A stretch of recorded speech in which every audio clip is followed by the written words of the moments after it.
Meus amigos, sejam muito bem-vindos a este vídeo que trago a vocês hoje. Nele eu conto a história do jogo de xadrez, que é contada no livro O Homem que Calculava. Mas na minha versão, com as minhas palavras, e um pouco diferente da história original que eu li há muitos anos. Espero realmente que vocês gostem. Se quiserem ler também o livro, vou colocar um link na descrição onde ele é vendido. O livro conta várias pequenas histórias incríveis, eu aconselho dar uma olhada.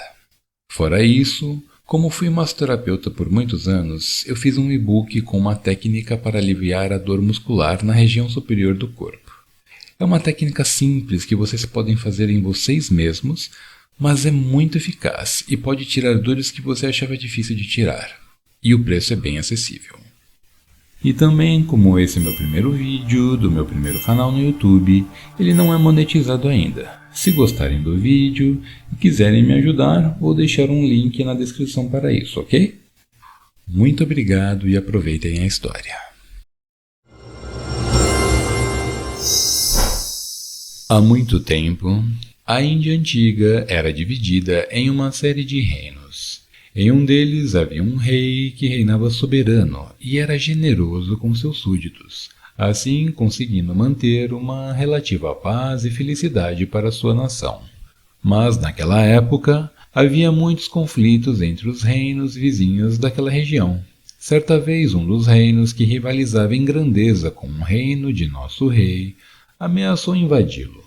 Inteligente como era, o rei preparou seu exército estrategicamente, posicionando suas tropas de forma a conseguir a vantagem necessária para vencer aquela batalha. No entanto, houveram sim muitas baixas. Uma delas foi severa demais para o coração de nosso rei. O príncipe, seu filho, havia sido incumbido de bloquear uma região desprotegida, em uma pequena passagem lateral que dava para o reino. Lá, provavelmente o ataque, se houvesse, não seria assim tão forte, e o rei ao mesmo tempo conseguiria proteger seu filho. Só que o rei adversário pensou um passo à frente e lançou um ataque 3 vezes mais forte do que seria de se imaginar. E foi nesse momento que, com grande bravura, o batalhão do príncipe conseguiu segurar e afugentar o ataque inimigo. Mas seu líder, como um verdadeiro herói, acabou sendo abatido em combate. Isso fez com que o rei, apesar da vitória, não conseguisse nem por um minuto sequer comemorar tamanho feito, pois o filho que ele tanto amava não estava mais entre eles. E por essa razão, o rei se recolheu a seus aposentos. Assim ele acabou passando muito tempo lá, sendo raramente visto durante os próximos meses, mesmo dentro do Palácio Real. Contudo, seu reino começou a sentir os efeitos de um governante que agora ignorava sua nação, enfrentando uma série de problemas e até revoltas. Entretanto, naquela região vivia um sábio monge que ficara sabendo por mercadores viajantes da situação em que o reino se encontrava. Então, ele resolveu pensar por um tempo a respeito de uma solução para resolver tal desafio.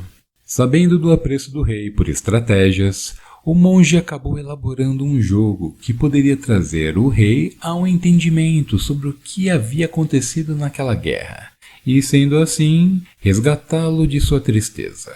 Certa manhã, o monge apareceu nos portões do Palácio Real, dizendo ter um presente para o melancólico rei. Este, apesar da apatia, não pôde deixar de se levar pela curiosidade e mandou chamar o monge. Ao vê-lo, o rei se apresentou cordialmente e indagou sobre o que seria seu presente. O monge disse que seu presente consistia em um jogo de estratégia, no qual 2 pessoas se enfrentam com seus exércitos, estes sendo representados por 16 peças para cada jogador, onde 8 peças que faziam a linha de frente eram os peões, e 8 peças que ficavam atrás tinham maior valor e importância no jogo. O jogo aconteceria em um tabuleiro de 8 por 8 casas, que se intercalam entre claras e escuras, totalizando 64 casas. Essas peças eram um pouco diferentes das atuais, mas a rainha era a peça mais poderosa, assim como hoje, e representava o patriotismo de seu povo. Já o rei, que sozinho não era tão forte, junto com seu exército era importantíssimo. Não só porque se tornava mais forte, mas sem ele para comandar, seu exército se perderia facilmente. O rei aprendeu o jogo rapidamente, e gostou tanto que em pouco tempo já vencia os membros da corte com certa facilidade. Depois de um bom tempo jogando, o rei se deu conta de que era impossível vencer uma partida sem o sacrifício de algumas ou várias peças, sendo elas peões ou peças mais fortes. Foi aí que ele percebeu o entendimento que o monge queria que ele conquistasse. Então o rei viu que o sacrifício de seu filho não tinha sido apenas um ato desmedido, mas sim um ato heróico e vital para o bem da nação. Sua tristeza deu lugar a uma sensação de alívio e orgulho, agora que entendeu o ato tão nobre e inevitável que seu filho havia cometido. O rei relata ao monge a conclusão que chegou sobre o jogo e seu ensinamento. Então agradece imensamente pela engenhosidade com que ele havia criado aquele jogo, e também por ajudar tão nobremente a devolver a paz ao coração de um pai. Com tudo isso, o rei sente profunda vontade de recompensar o monge por sua atitude. Então o rei disse: "Seu ato foi digno de um verdadeiro amigo, monge. Quero te recompensar por trazer a tranquilidade de volta ao meu coração, com seu incrível presente. Diga-me o que desejas." E o monge respondeu: "Nada desejo, meu rei. Já consegui o que queria. Estou em paz." Com um sorriso um tanto sem graça e incrédulo, o rei fala novamente, mas com um tom um pouco mais autoritário. "Mesmo um monge ainda deve ter algum apego por bens materiais. Entenda, posso lhe dar ouro, joias, terras ou algum título. Diga-me o que queres." Então o monge refletiu. Viu que o rei era um homem teimoso e decidiu aproveitar para ensinar mais uma lição a ele. Finalmente o monge disse: "Está bem, eis o que quero." Pegou o tabuleiro de xadrez, lembrando que este possui 8 por 8 casas, totalizando 64 casas. Apontou com o dedo indicador para a primeira casa e disse: "Para esta primeira casa eu quero 1 grão de trigo. Para a segunda casa eu quero 2 grãos de trigo. Para a terceira casa eu quero 4 grãos de trigo. Para a quarta casa eu quero 8 grãos de trigo." E assim, dobrando a quantidade sucessivamente, até o final das 64 casas do tabuleiro. Por um momento houve um silêncio. Quando o rei percebeu que era sério, arregalou os olhos, e então deu uma estrondosa gargalhada, e também toda a corte riu junto com ele. E então o rei disse novamente: "Ora, vamos, monge, não seja assim. Eu disse que pode me pedir qualquer coisa. Eu posso lhe dar o que você quiser, me peça algo de valor. Qualquer um sabe que com alguns punhados em mãos te darei mais grãos de trigo do que me pedes. Peça algo grande, como o presente que me deu."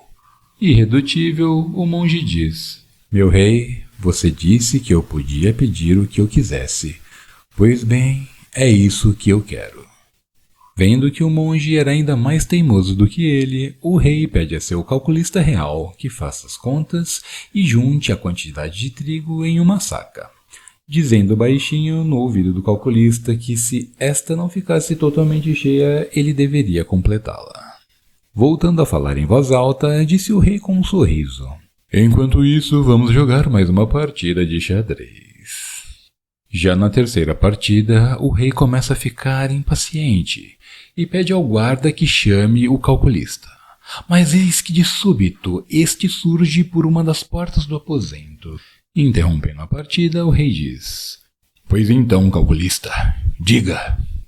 E o calculista diz: "Ó, magnânimo rei, calculamos finalmente o número de grãos de trigo que Vossa Alteza precisa juntar para pagar esta promessa. Este número, meu senhor, é tão incrível que nenhum homem na Índia pode ter uma ideia real de tal grandeza. Se esta quantidade de trigo fosse toda amontoada, ela seria muitas e muitas vezes maior do que os Himalaias. E mesmo que todas as terras da Índia fossem cultivadas com trigo, nem em 200.000 anos o senhor conseguiria pagar a dívida que tem agora com o sábio monge. O rei, atônito e sem entender nada, gagueja. Mas monge, eu não sei o que dizer, eu não imaginava. Tranquilizando rapidamente o rei, o monge diz: Fique tranquilo, meu rei. O senhor não me deve nada. O pouco que eu tenho é o suficiente para mim. Eu sou feliz assim. Eu aproveitei para te dar mais um ensinamento muito importante. E este é que até mesmo os reis devem ser humildes. Bom, meus queridos amigos, espero que tenham gostado deste vídeo. Foi um prazer ter feito ele para vocês e até o próximo vídeo. Muito obrigado.